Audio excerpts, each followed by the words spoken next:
కేతన్ కేసులో మరొక big twist నెలకొంది. కేతన్ ను చంపేందుకు సియా వరుసగా 3 ప్లాన్లు వేసింది. ఒక ప్లాన్ ఫెయిల్ అయితే రెడీగా మరో ప్లాన్ సిద్ధంగా ఉంది. ఈ రకంగా 3 ప్లాన్లతో ఎలాగైనా సరే కేతన్ ని అంతమొందించాలని సియా మరియు చేతన్ ఇద్దరు ప్రయత్నం చేశారు. సియా దగ్గర plan A, plan B, plan C 3 plans ఉన్నాయి. అయితే కేతన్ ను చంపడం పైన సియా చేతన్ల మధ్య 4400 కాల్స్ వచ్చాయంట.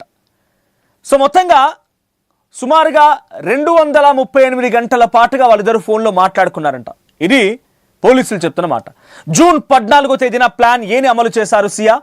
అయితే లోహగఢ్ ఫోర్ట్కి వెళ్ళిన తర్వాత ఆ లోహగఢ్ ఫోర్ట్లో వారంతా అక్కడ ఉన్నటువంటి ఆ రిఫ్రెష్మెంట్ని ఎంజాయ్ చేస్తున్నాం అనే పేరుతోని ఒక లోయలో అక్కడ కేతన్ని తోసేసింది. కానీ ఆ కేతన్ చాలా జాగ్రత్తగా, అంటే అని తెలియదు అక్కడ ఈ ప్లాన్తో ఉందని చెప్పి ఆయన ఒక చెట్టును, ఒక కొమ్మను పట్టుకొని ఆగిపోయి మళ్ళీ పైకి వచ్చాడు. ఏం జరిగిందని అడిగితే పాము కాటు వేయడానికి వచ్చింది, పామును చూశానని, పాము కాటు వేయకుండా నేను కాపాడడానికి కంగారులో తోసేశానని చెప్పి గట్టిగా హక్కిచ్చిందంట. కథ మనడు క్లోజ్ అయిపోయింది. ఇక ఒక పొదను పట్టుకొని తన ప్రాణాలు తాను కాపాడుకోవడం మూలంగానే బతికిపోయాడు. ఆ తర్వాత ప్లాన్ బి 18వ తేదీన బర్త్డే రోజున కేతన్ హత్యకి ప్లాన్ వేసింది. ఇది ప్లాన్ బి. గొడవ పడి మరీ కేతన్ని లోహగఢ్ ఫోర్ట్కు తీసుకెళ్ళింది సియా. ఎవరితో గొడవ పడింది? కేతన్ వాళ్ళ తల్లి పదే లోహగఢ్ ఫోర్ట్కి ఎందుకు వెళ్తున్నారు, అక్కడ ఏముందని చెప్పి వారిస్తే, ఆంటీ నా బర్త్డే ఉంది, నా సెలబ్రేషన్స్ అక్కడే కావాలి. అయితే అప్పటికే మనోడు ఏం చేశాడు, ఒక రిసార్ట్లో బుక్ చేశాడు, మహాబలేశ్వర్ దగ్గర ఒక రిసార్ట్ బుక్ చేశాడు. ఏమని, బర్త్డే సెలబ్రేషన్స్ కోసం చాలా పెద్ద ఎత్తున ఆ రిసార్ట్లో ఉన్నటువంటి 40 రూమ్లను బుక్ చేసేసాడు. చాలా బిగ్గెస్ట్ పార్టీ ఇవ్వాలనుకున్నాడు. కొన్ని విజువల్స్ మీకు కనబడతాయి. నెల రోజుల పాటుగా పార్టీ చేసేందుకు సిద్ధమైపోయాడు. బర్త్డే పార్టీస్ నెల రోజులు, రోజుకో సర్ప్రైజ్, రోజుకొక వింత, తన గిఫ్ట్స్తో ఆ అమ్మాయిని ప్రతిరోజు బర్త్డే లాగానే నెల రోజుల పాటుగా బర్త్డే చేశారట. అయితే 18వ రోజున గొడవ పెట్టుకొని మరి అక్కడికి తీసుకెళ్ళింది సియా. అంతకుముందే అక్కడ కేఫ్లో బాయ్ ఫ్రెండ్తో సియా ప్లాన్ వేసింది. ఎలా, ఎప్పుడు, ఎక్కడి నుంచి తోసేయాలని దానిపైన చర్చ జరిగింది ఇద్దరి మధ్య. అయితే అనుమానం రాని ప్లేస్కి తీసుకువెళ్ళి హత్యకు ముందు కోర్టులో రెక్కి నిర్వహించారంట. అక్కడ ఎక్కడైతే మనకు అనుమానం రాకుండా ఉంటుంది, ఎలా చంపొచ్చు, ఇలా అనేక రకరకాలుగా అటు చేతన్ ప్లాన్ వేశాడు. అయితే కేతన్ని లోయలో తోసేసి సియా మొసలి కన్నీళ్లు కార్చింది. ఫోటోలు తీసుకుంటూ కాలు జారి పడడం నమ్మించే ప్రయత్నం కూడా చేసింది. కోట కింద సీసీటీవీ ఫుటేజ్లో ఈ దొంగలు మొత్తం కూడా దొరికిపోయారు. సమ్మర్లో కూడా చేతన్ అనే వ్యక్తి ఒక హుడీ వేసుకొని, హెడ్ ఫోన్స్ పెట్టుకొని, క్యాప్ పెట్టుకొని అలా వేసుకొని వెళ్ళడంతో అనుమానం వచ్చింది. ప్లాన్ బి మిస్ అయితే బ్యాకప్లో సియా మరొక ప్లాన్ సీన్ కూడా రెడీ చేసింది. అదేంటంటే జూన్ 20. ఆ తర్వాత కేతన్ని యాక్సిడెంట్లో చంపాలని స్కెచ్ వేసిందట. మర్డర్ చేసి రోడ్డు ప్రమాదంలా చిత్రీకరించాలని ప్లాన్ చేసిందట.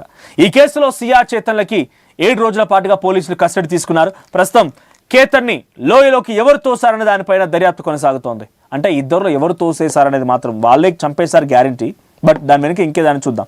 సో సీసీటీవీ కెమెరా మీకు చూపిస్తాను నేను. అక్కడ చేతన్ ఒక హుడీ వేసుకొని, హెడ్ ఫోన్స్ పెట్టుకొని, పైన క్యాప్ పెట్టుకొని ఆయన వస్తున్నటువంటి ఆ సీసీటీవీ ఫుటేజ్ కూడా చూపిస్తాను. పీసీఆర్ ప్లే చేయండి. ఆ సీసీటీవీ ఫుటేజ్ ప్రకారంగా ఇందాక చూపించిన విజువల్లో చాలా క్లియర్గా ఉంది. ఇందాక మీకు విజువల్ చూపించాను నేను. దాంట్లో హుడీ వేసుకొని పక్కనే వాళ్ళు నిల్చొని ఉంటారు. ఆ హుడీ వేసుకున్న వ్యక్తి ఆయనే చేతన్. సో వీళ్ళిద్దరి మధ్య ఒక నెల రోజుల్లోనే 4400 ఫోన్ కాల్స్, 238 గంటల పాటుగా వారిద్దరి మధ్య కన్వర్జేషన్స్. అంటే ఎంతసేపు మాట్లాడుకోండి. ఇదే సీసీటీవీ ఫుటేజ్. లోహగఢ్లో చేతన్ చౌదరి అక్కడ మనం విజువల్లో చూస్తున్నాం. హుడీ వేసుకొని కింద షార్ట్, 3x4 షార్ట్, తర్వాత షూస్, పైన క్యాపు, మాస్క్, హెడ్ ఫోన్స్ ఇవన్నీ కూడా ఆయన కింద ఆ లోహగఢ్ ఫోర్ట్ కింద రికార్డ్ అయిన విజువల్స్ ఇవి. సో మొదటి నుంచే వీళ్ళ ప్లాన్ ఉంది, ఎలాగైనా సరే హతమార్చాలి, ఇది వాళ్ళ ప్లాన్. ఓ రోజు వాళ్ళు ముందుగా డిసైడ్ అయిపోయారు. ఎంగేజ్మెంట్ తర్వాత ఫిబ్రవరిలో ఎంగేజ్మెంట్ అయితే వాళ్ళు డిసైడ్ అయిపోయారు మనం బాలి ట్రిప్కి వెళ్ళాలని చెప్పి. సో బాలికి ట్రిప్ వెళ్ళేందుకు అన్ని రకాలుగా సిద్ధం చేసుకొని ఎయిర్పోర్ట్ దాకా వచ్చిన తర్వాత తన పాస్పోర్ట్ మిస్ అయిందని చెప్పి డ్రామాలు ఆడింది సియా. మరి ఏం జరిగింది? పాస్పోర్ట్ మిస్ అవ్వడం కాదు, తనే వాంటెడ్గా ఒక హోటల్లో పాస్పోర్ట్ని చింపేసి ఆ పాస్పోర్ట్ మొత్తాన్ని కూడా డస్ట్బిన్లో పడేసింది. కారణం, బలి వెళ్తే అక్కడ బాలికి వెళ్ళిన తర్వాత ఎలాగైనా సరే కేతన్ని చంపాలనుకున్నాం కదా, అక్కడ సక్సెస్ అవ్వదు. ఎందుకంటే లోకల్ సపోర్ట్ లేకుండా ఏం చేయలేం కాబట్టి అక్కడికి వెళ్ళిన తర్వాత ఆయన చంపాలంటే ఎట్టి పరిస్థితుల్లో కూడా కుదరదు. అందుకే ఎలాగైనా సరే కేతన్ని లోకల్ సపోర్ట్తో చంపడం కుదరదు కాబట్టి ఇక్కడే ఉంటేనే కేతన్ని చంపడానికి పాసిబిలిటీ అవుతుంది అని చెప్పి సియా భావించింది. అందుకే లోకల్లో ఉంచడం కోసం రకరకాల ప్రయత్నాలు చేసింది. జూన్ 14న తను వేసిన ఫస్ట్ స్కెచ్ ఫెయిల్ అయిపోయింది. తర్వాత బాలికి వెళ్ళాలనుకున్నారు, బాలికి వెళ్ళేటువంటి స్కెచ్ కూడా ఫెయిల్ అయిపోయింది, అది కూడా ఒక ప్లాన్లో భాగమే. ఇక 18th రోజున 19th తన బర్త్డే, 18th రోజున తను లోగఢ్ ఫోర్ట్కి వెళ్దామని చెప్పి అటు తన కాబోయేటువంటి భర్తతో పాటుగా కేతన్తో పాటుగా లోహగఢ్ ఫోర్ట్కి వెళ్ళింది. 400 అడుగుల ఎత్తులో నుంచి అక్కడి నుంచి తోసేసింది. అయితే మొదటిసారి తోసినప్పుడు ఫెయిల్ అయిపోయారు, కానీ సెకండ్ సారి మాత్రం చాలా ప్రీ ప్లాన్డ్గా ఎలాగైనా సరే ఎవరికి అనుమానం రాని చోటు నుంచి తోసేయాలని చెప్పి ముందుగానే ఓ రోజు వెళ్ళి అక్కడ రెక్కి నిర్వహించారట. రెక్కి నిర్వహించి ఎలాగైనా సరే అక్కడి నుంచి ఆయన తోసేయాలని చెప్పి ముందుగానే రెక్కి నిర్వహించి ఎక్కడ అనుమానం రానటువంటి ఒక చోటుకి తీసుకెళ్లి మాట్లాడుకొచ్చారు. ఇక్కడ విజువల్స్ మనం చూస్తున్నాం. ఈ విజువల్స్లో కనిపించినటువంటి వ్యక్తి రైట్, ఇద్దరు అటు కేతన్ని చంపడం కోసం చేతన్ అండ్ సియా ఇద్దరు కూడా ముందు రోజు ఆ లోగఢ్ ఫోర్ట్కి వెళ్ళి రెక్కి నిర్వహించారు. ఏమని, ఎక్కడ మనం చంపితే అనుమానం రాకుండా ఉంటుంది అని చెప్పి ఒక హోటల్ దగ్గరికి వెళ్ళి అక్కడ సీసీటీవీ కెమెరాలు పరిశీలించడం, ఆ తర్వాత ఎక్కడైతే సీసీటీవీ కెమెరా ఫోకస్ ఉండదో అక్కడికి తీసుకెళ్లేలాగా ప్రయత్నం చేయించడం. చేతన్ ఈ నరరూప రాక్షసుడు అటు ఆ దుర్మార్గురాలే ఈరోజు ఆ కేతన్ అనేటువంటి ఒక అమాయకుడినే చాలా దారుణంగా హతమార్చాడు. నిజంగానే పెళ్లి ఇష్టం లేకపోతే ఇష్టం లేని చెప్పి కంప్లీట్గా వదిలేయాల్సింది, పేరెంట్స్కి చెప్పాల్సింది, లేదు కనీసం ఆ అబ్బాయికి అని చెప్పాల్సింది. నాకు ఇష్టం లేదు, బలవంతంగా పెళ్లి చేస్తున్నారని చెప్పాల్సింది. ఏ భర్త కూడా, ఏ మగవాడు కూడా ఇష్టం లేని పెళ్లిని చేసుకోవాలని అనుకోడు. అలాంటి సిచ్యువేషన్ ఆయన కూడా నాకు నిజంగానే ఇష్టం లేని చెప్తే వద్దనుకునేవాడేమో, కానీ తన పట్ల తన ఆస్తిని కావాల్సి వచ్చింది, తను ఇచ్చే గిఫ్ట్ కావాల్సి వచ్చింది, తన దగ్గర సెటిల్ అయి ఉండాలనుకున్నది, అన్నీ చేసే ప్రీ ప్లాన్డ్గా 17 కోట్లు పెట్టి పెళ్లి చేయాలనుకున్నాడంట. 17 కోట్లతోని పెళ్లి చేయడం కోసం అన్ని ఏర్పాట్లు చేస్తున్నాడు. నవంబర్లో పెళ్లి, ఫిబ్రవరిలో ఎంగేజ్మెంట్ అయిపోయింది. 17 కోట్లతోనే పెళ్లి చేయడం కోసం ఏర్పాట్లు చేసుకో. ఇక్కడ ఉదయ్పూర్లో పెళ్లి కోసం అన్ని రకాల ప్లాన్ చేసుకున్న కేతన్ ఏం ఇష్టం లేకుండానేనా? నువ్వు ఏం ఇష్టం లేకపోతే అన్ని రకాలుగా అరేంజ్మెంట్స్ చేయమని చెప్పావా? ముమ్మాటికి ఇది ఒక పర్ఫెక్ట్ పర్సన్ని ఎలాగైనా అంతమొందించాలి, డబ్బులు కావాలి నాకు, ఇచ్చిన రోజులు డబ్బులన్నీ తీసుకుంది, గిఫ్ట్స్ అన్నీ తీసుకుంది. ఒక విజువల్ మీకు కనిపిస్తుంది. తన బర్త్డేకి 1 month మొత్తం సెలబ్రేట్ చేశాడు. సన్ రూఫ్ బటన్ ఓపెన్ చేయగానే పైన కూడా ఫ్లవర్స్ ఉన్నాయి. అంటే ఎన్ని సర్ప్రైజెస్ ఇచ్చాడు, ఎన్ని రకాలుగా బొకేస్ ఇచ్చాడు. చూడండి ఈ విజువల్, ఆ విజువల్ మీరు చూడొచ్చు. సన్ రూఫ్ ఓపెన్ చేయగానే పైన కూడా ఫ్లవర్స్ ఉన్నాయి. అచ్చన్ సినిమాలో ఒక సినిమాలో ఉన్నటువంటి నటీనటులు చేసేటువంటి ఆ కన్వర్జేషన్ మాదిరిగానే ఆ వీడియోలు రికార్డ్ చూస్తే అర్థమవుతుంది. సో అటు ఆ అమ్మాయికి ఒక ఫ్లవర్ ఇవ్వగానే సర్ప్రైజ్ అయిపోతుంది. ఆ వెనకాల కూడా ఫ్లవర్ బొకేస్ ఉన్నాయి ఆ కార్లో. పైన సన్ రూఫ్ ఓపెన్ చేయగానే మళ్ళీ పైన కూడా కొన్ని గిఫ్ట్స్ అండ్ ఫ్లవర్స్ ఉన్నాయి.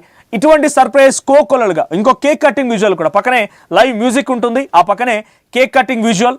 ఇలాంటి అనేక సర్ప్రైజ్లు, అనేక గిఫ్ట్లు, అనేక రకాలుగా తన నుంచి బెనిఫిట్స్ పొందినటువంటి సియా గోయల్ ఆఖరికి వస్తే తన బాయ్ ఫ్రెండ్తో కలిసి చంపాలనుకుంది, ఫిక్స్ అయిపోయింది. అనేక రకాల ప్లాన్లు వేసి రోజు ఎగ్జిక్యూట్ చేసింది.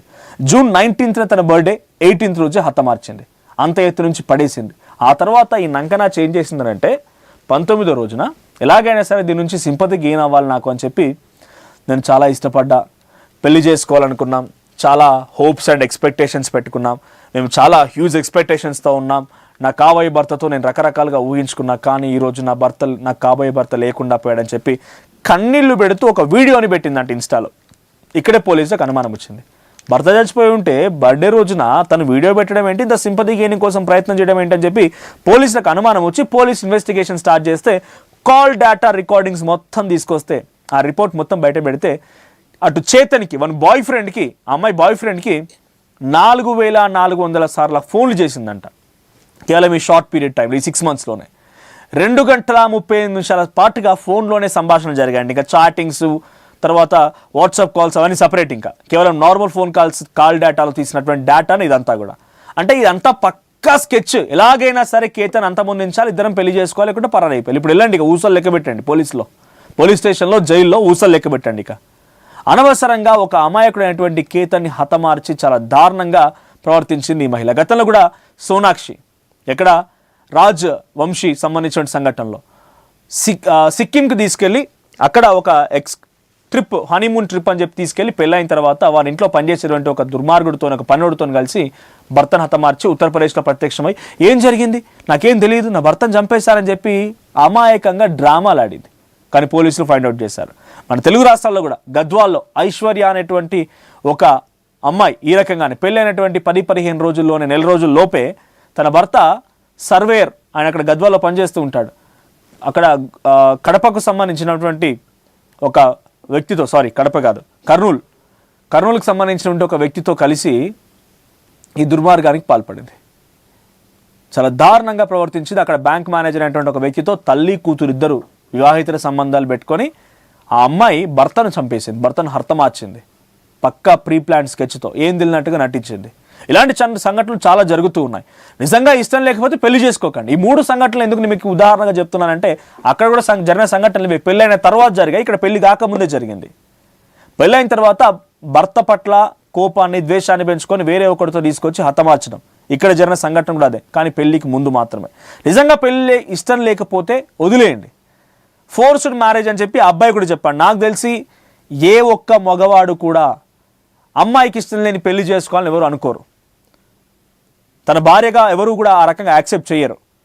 ఈ విషయం కేతన్కి చాలా క్లియర్గా కన్విన్స్ చేసినా కూడా వద్దనుకునేవాడేమో. కానీ ఇటు చేతన్తో కేతన్ని హతమార్చడం కోసం సియా గోయల్ పన్నటువంటి పన్నాగాలి ప్లాన్స్ అన్ని చూస్తే ఒక సిఐడి లాంటి ఇన్వెస్టిగేటివ్ స్టోరీస్ ఇలాంటివి మనకు వినబడుతున్నాయి. ఎలాంటి సిచ్యువేషనే కనబడుతుంది కళ్ళగట్టినట్టుగా. సో ఇటువంటి దారుణమైనటువంటి సంఘటన ఒడిగట్టినటువంటి సియా గోయల్ 3 ప్లాన్స్. మొదటిసారిగా తోసేస్తే ప్రాణాలతో బయటకు వచ్చేటప్పుడు పాము కాటు వేయబోయిందని చెప్పి అబద్ధాలు ఆడింది. తర్వాత బాలి ట్రిప్కి వెళ్ళేటప్పుడు అక్కడైతే సాధ్యం కాదని చెప్పి కొట్టిపారేసింది. ప్లాన్ బీని ఎగ్జిక్యూట్ చేసి జూన్ 18వ తేదీన ఇటు కేతన్ని హతమార్చింది చేతన్తో కలిసి. ఇప్పుడు సీసీటీవీ ఫుటేజ్లో చాలా క్లియర్గా పోలీసులు మొత్తం కూడా ఛేదిస్తున్నారు. సో సీసీటీవీ కెమెరాలు మొత్తం కూడా ఫైండ్ అవుట్ చేశారు పోలీసు. సీసీటీవీ కెమెరాలో అటు రెక్కి నిర్వహిస్తున్నటువంటి విజువల్స్ కూడా మనం చూస్తున్నాం. ఘటనకు ముందు రోజు చేతన్తో కలిసి సియా ఆ ప్రాంతాన్ని మొత్తం తిరిగి అక్కడ ఎటువంటి అనుమానం రాకుండా ఉండాలంటే మనం ఏం చేయాలి, అనుమానం రాకుండా ఉండాలంటే ఎక్కడెక్కడ మనం ఈ వ్యక్తిని చంపేయచ్చు అన్నట్టుగా అన్ని రకాల స్కెచ్ వేసి అక్కడ నుంచి ఆ ప్లాన్ ఎగ్జిక్యూట్ చేసింది. ఇంకో ప్లాన్ సి కూడా ఉందట. ఆ ప్లాన్ సి అమలు చేయకముందే ప్లాన్ బితోనే పూర్తి స్థాయిలో స్కెచ్ అంతా అయిపోయింది. ప్లాన్ సిలో యాక్సిడెంట్ చేసి చంపాలనుకుందంట. అంటే ఒక రకంగా తనని హతమార్చి ఆ తర్వాత యాక్సిడెంట్గా చిత్రీకరించాలనుకుంది. ఇటువంటి స్కెచ్లు వేసింది ఆ మహిళ, ఆ అమ్మాయి ఇంత దారుణంగా ప్రవర్తించింది. ఇటువంటి వాళ్ళు ఎలా శిక్షించాలి?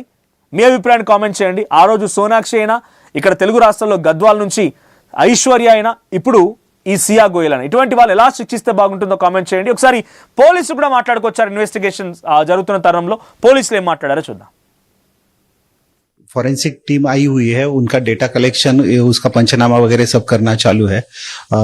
सीडीआर एनालिसिस किया है, उसमें करीबन 238 आवर्स तक इन दोनों का पिछले 1 साल भर में कॉन्वर्सेशन है, वो भी रिकॉर्ड पे आया है. और कल हमारे senior sir, SP sir, additional SP sir, LCPI सब, इन्होंने सब घटनास्थल पे विजिट किया, मुआयना किया और हमको इन्वेस्टिगेशन के लिए डायरेक्शंस दिए हैं. चालू है. फॉरेंसिक टीम ने विजिट किया है, उन्होंने कुछ एविडेंस कलेक्ट किए हुए, उसका पैकिंग करके फिर एफएसएल को भेज दिए जाएंगे. जी अभी वो चालू है खंगालना. जी डेफिनेटली मिल सकता है. वो थोड़ा बड़ा काम है, इसलिए उसमें थोड़ा सा टाइम लगेगा. नीरज के फ्रेंड्स को नहीं, ऐसा कुछ नहीं है. फॉरेंसिक टीम आई हुई है, उनका डेटा कलेक्शन, उसका पंचनामा वगैरह सब करना चालू है. सीडीआर एनालिसिस किया है, उसमें करीबन 238 आवर्स तक इन दोनों का पिछले 1 साल भर में कॉन्वर्सेशन है, वो भी रिकॉर्ड पे आया है. और कल हमारे senior sir, SP sir, additional SP sir, LCPI सब, इन्होंने सब घटनास्थल पे विजिट